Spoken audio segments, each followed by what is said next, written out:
आइए अब आपको सीधा लखनऊ लिए चलते हैं। सीएम योगी क्या कह रहे हैं सुन लेते हैं। कि हम सबका एक संस्कार रहा है, हम सब अपने आप को इस धरती माता के पुत्र कहते रहे। माता भूमि पुत्रो हम पृथिव्या के रूप में हम सब ने सदैव इस बात को महत्व दिया। श्रीलंका में भगवान राम विजय प्राप्त करते हैं, लेकिन विजय प्राप्त करने के बाद लक्ष्मण से कहते हैं कि हमारा काम हुआ, अब चल वापस अयोध्या चलना है। लक्ष्मण जी ने कहा कि लंका सोने की बनी है, कुछ दिन यहां रहा जाए, अब तो काम हो ही गया है। भगवान राम ने उस समय बहुत अच्छी बात कही थी, और जो बात कही थी वह आज भी उतनी ही प्रासंगिक हर एक नागरिक के लिए है, और कम से कम भारतीयों के लिए है जो प्रभु श्री राम के प्रति अपनी सदैव उन्हें अपने इष्ट के रूप में मानता है। उनके प्रति हर एक सुख में दुख में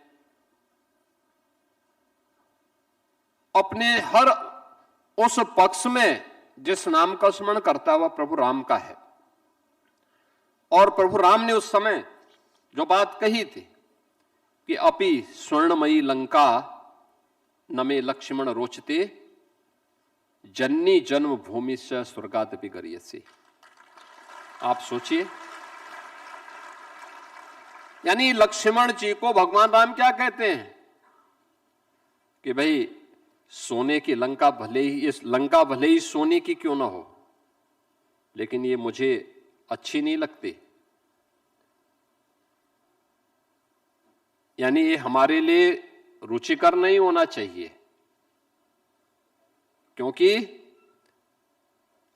हम सब का संस्कार क्या है कि जिस मां ने जन्म दिया है और जहां हमने जन्म लिया है उसके प्रति अपने कर्तव्यों का निर्वहन करना, उसके प्रति कृतज्ञता ज्ञापित करना, ये हम सबका दायित्व होना चाहिए। उससे बढ़कर के कुछ नहीं हो सकता, ये स्वर्ग से भी बढ़कर के हैं। स्वर्ग की कामना जो की गई है ना, यह व्यक्ति मानता है जहां उसको भौतिक उपलब्धियां बहुत कुछ हासिल हो जाए, लेकिन याद करना ये भौतिक उपलब्धियां आपके लिए क्षणिक तो हैं ही, लेकिन तभी तक इसकी उपलब्धि है जब तक आप स्वस्थ हैं और आरोग्यता के लक्ष्य को, निरोग होकर के आप आरोग्यता के लक्ष्य को प्राप्त कर रहे हैं। हम सबके सामने आज ये चुनौती है कि कैसे हम पर्यावरण की रक्षा करें। पर्यावरण के समक्ष इन चुनौतियों का सामना करने के लिए भारत के जितने भी पवित्र ग्रंथ हैं उन ग्रंथों का अवलोकन करें, या फिर भारत की परंपरा में हर एक जीव जंतु के प्रति हमारे जो संपर्क और संवाद बनाए गए हैं, उनके साथ जो हम लोगों ने संबंध जोड़े हैं, ये भी इस ओर हमारा ध्यान आकर्षित करता है। आप देखो ना, हम भगवान शंकर की पूजा करते हैं, उनका आभूषण क्या है? सर्प है। गले में वे सर्प रखे हुए हैं। सवारी क्या है? नंदी है। उनके पुत्र कार्तिकेय को ले, उनकी सवारी क्या है? मोर है।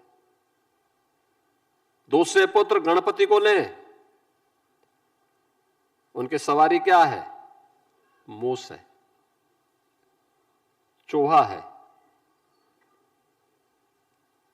और अगर आप जगत जननी मां भगवती को देखें, उनकी सवारी क्या है? शेर है, बाघ। अब आप सोचो, बाघ और बैल की क्या मित्रता हो सकती है क्या? लेकिन दिखाया है इन सब की उपयोगिता है। याद करना, आप किसी जू में चले जाइए, आपने सब देखा, लेकिन अगर वहां टाइगर नहीं है तो व्यक्ति संतुष्ट होता ही नहीं, ऐसे लगता है जैसे कुछ देखा ही ना हो। मैं अक्सर इस चीज को देखता हूं। आप सभ्यता के आदिकाल से लेकर के आगे की पूरे क्रम को देखेंगे, हर कालखंड में बैलों की पूजा की गई है, गाय को मान्यता दी गई है, क्योंकि कृषि प्रधान व्यवस्था की आधार वह है, और उसकी पूजा शिव के रूप में हमने की है। नंदी को हमने इस रूप में मान्यता दी है। चूहा है, अगर वह गणपति की सवारी है तो सर्प भी हमारे अन्नदाता किसान की मित्र के रूप में उसको मान्यता दी गई है। सब एक दूसरे के साथ जुड़े हुए हैं, यानी जीवन चक्र आपस में मिलकर के है। और ये आप देखेंगे ना, हम लोग तो आज प्रातःकाल विश्व पर्यावरण दिवस के अवसर पर हम लोगों को कोकरेल में वृक्षारोपण के कार्यक्रम के साथ जुड़ने का अवसर प्राप्त हुआ। मैं देख रहा था वहां पे कितनी अच्छी वनस्पतियां वहां मौजूद हैं, कितने पेड़ पौधे हैं। लखनऊ सिटी के टेम्परेचर में और कोकरेल के टेम्परेचर में आप देखेंगे तो यह 3 से 4 डिग्री का अंतर ही आ जाता है, इसी में आ जाता है। जिस समय लखनऊ में टेम्परेचर 45 डिग्री होगा, उस समय कोकरेल में वह 40 के आसपास होगा या उससे भी कम होगा। कितना शानदार प्राकृतिक वातावरण है। इस प्रकृति की गोद में जो कुछ भी आगे बढ़ेगा वह आरोग्यता के लिए, उत्तम आरोग्यता के लिए, हर व्यक्ति के लिए, हर जीव जंतु के लिए उतना ही महत्वपूर्ण होगा। और उसी भाव के साथ आज विश्व पर्यावरण के कार्यक्रम के साथ हम सब जुड़ रहे हैं। और इस बार की जो थीम दी गई है इस सब कार्य के लिए, जिसके बारे में अभी हमारे वन और पर्यावरण मंत्री जी ने कहा है,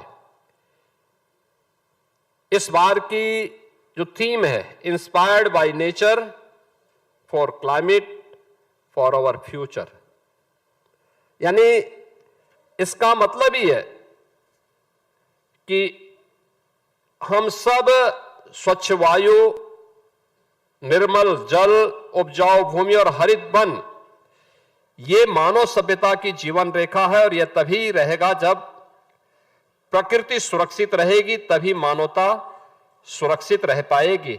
और इस दृष्टि से हम सभी लोग इस कार्यक्रम के साथ जुड़े हुए हैं। हमारे यहां इस बात को हमेशा लोग मान्यता देते रहे हैं। आज तो आपके यहां जल जीवन मिशन के अंतर्गत हर घर नल की योजना आ गई है। लोगों ने अपने अपने समरसेबल भी लगाए हुए हैं, पेयजल की व्यवस्था है। लेकिन पहले कुआं खोदना एक पवित्र कार्य माना जाता था और मान्यता क्या थी कि 10 कूप समावापी, 10 वापी समो हृदय, 10 हृदय समा पुत्रो, 10 पुत्र समो द्रुम, यानी 10 कुओं के बराबर एक बावड़ी, 10 बावड़ियों के बराबर एक तालाब, 10 तालाबों के बराबर एक पुत्र और 10 पुत्रों के बराबर एक वृक्ष होता है। यानी वृक्ष का महत्व सबसे अधिक है। आज आप देख रहे होंगे कितने अच्छे कार्यक्रम में, कितने पावन कार्यक्रम के साथ आप जुड़े हैं। एक पेड़ मां के नाम, इस कार्यक्रम का हमने शुभारंभ किया। प्रदेश में आर्द्र भूमि के रूप में 100 ऐसे स्थल चिन्हित किए गए। देश में रामसर साइट के रूप में 100वां और उत्तर प्रदेश का 13वां रामसर साइट आज यहां पे हम लोगों ने लॉन्च किया है। यूपी कैंप स्कीम के अंतर्गत क्लीन एयर की जो हमारी वर्ल्ड बैंक के साथ चलने वाले कार्यक्रम है, इसको भी आज हम लोगों ने एमओयू करते हुए इसको आगे बढ़ाने का काम किया है। यानी अनेक कार्यक्रमों को एक साथ हम आगे बढ़ा रहे हैं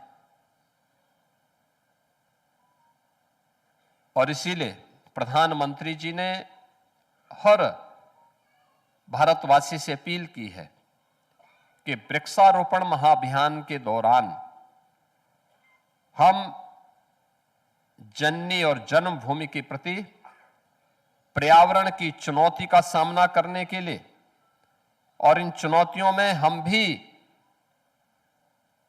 प्रकृति के साथ खड़े हैं, इस दृष्टि से उन्होंने एक पेड़ मां के नाम इस बृहद अभियान को देशवासियों को 3 वर्ष पहले इसके लिए आह्वान किया था। और मुझे प्रसन्नता है कि आदरणीय प्रधानमंत्री जी की प्रेरणा से आज प्रदेश में हम लोगों ने पिछले 9 वर्ष से अधिक समय पे जो वृक्षारोपण के बृहद कार्यक्रम को आगे बढ़ाया। मुझे याद है पहले वर्ष 2017 में मार्च में सरकार बनी, हम लोगों को वृक्षारोपण के कार्यक्रम को करना था। बामुश्किल 5 लाख पेड़ हमें मिल पाए थे वन विभाग की नर्सरी में। आज वही वन विभाग अपनी नर्सरियों में 50 करोड़ नर्सरी तैयार करता है। आज हमारे पास लगभग 55 करोड़ यानी गवर्नमेंट की भी और प्राइवेट नर्सरियों में भी इतने पेड़ लगाने के लिए नर्सरी मौजूद है। हम लोगों ने लगातार इस संख्या को बढ़ाया है। आज हम 5 करोड़ वृक्षारोपण के कार्यक्रम को प्रदेश भर में लगा रहे हैं, एक पेड़ मां के नाम इस अभियान के साथ। और यह अभियान आगे बढ़ेगा। वन महोत्सव के अवसर पर जब थोड़ा बरसात हो जाएगी तो जुलाई मास में अगले महीने ही एक दिन में बड़ा अभियान चलेगा जिसमें 35 करोड़ वृक्षारोपण का कार्यक्रम, महाअभियान का कार्यक्रम एक पेड़ मां के नाम प्रदेश का हर नागरिक लगाएगा, हर व्यक्ति के नाम पर लगेगा जो अपनी मां के नाम पर एक पेड़ लगाएगा। और प्रकृति इस धरती माता के प्रति भी अपने कर्तव्यों का निर्वहन उसके माध्यम से करेगा। और इसीलिए इन कार्यक्रमों को आगे बढ़ाने के लिए हम लोगों ने इस अभियान को लगातार एक नई गति दी है और उसी गति को आगे बढ़ाने की दिशा से आज हम सब आपके सामने हैं। जो चैलेंज हमारे सामने है, जिसके बारे में यहां पर कहा गया, ग्लोबल वार्मिंग है, वायु प्रदूषण है, बायोडायवर्सिटी का क्षरण है और जल संकट, यह अपने आप में एक चैलेंज है। इन सब के लिए इसके कारण क्या हो रहा है? पर्यावरण में ग्रीन हाउस गैसेज, तमाम ऐसे पार्टिकल आ रहे हैं जो लंग्स को प्रभावित कर रहे हैं, सिंथेटिक केमिकल है और समय के साथ ही डिकम्पोज न होने के कारण ऐसी चीजें पर्यावरण में घुल रही हैं जो पर्यावरण के लिए नुकसानदायी हैं। परिणाम है कि वर्षा का चक्र ही बदल गया है। अनियमित वर्षा, सूखा, एक समय में देश के किसी कोने में सूखा होता है, दूसरे कोने में बाढ़ होती है। प्रदेश में ही एक और अतिवृष्टि है, एक और अनावृष्टि है। ये तमाम संकट हैं और इन सभी संकटों का सामना करने के लिए प्रधानमंत्री जी ने जो विजन देशवासियों को दिया है उसमें वसुधैव कुटुंबकम के अनुरूप उन्होंने कहा है एक पृथ्वी, एक परिवार और एक भविष्य का संदेश भी पूरी दुनिया को तो उन्होंने दिया है। और इस अभियान के तहत हम लोग यह एक बड़े कार्यक्रम को लेकर के आगे बढ़े हैं। मैं आज के इस अवसर पर आप सबसे कहूंगा, हमने यहां पे जो वेटलैंड स्कीम के अंतर्गत यूपी ने अकेले यूपी में 100 ऐसी साइट चिन्हित की। मेरा मानना है यूपी जल संसाधन की दृष्टि से देश के समृद्धतम राज्यों में से एक है। ऐसी अनेक साइट हमारे पास मौजूद है, हमें उसको चिन्हित करना होगा, अवैध कब्जे से इसको मुक्त करना होगा। याद रखना, प्रकृति के लिए मनुष्य को ही जीवित नहीं रहना है,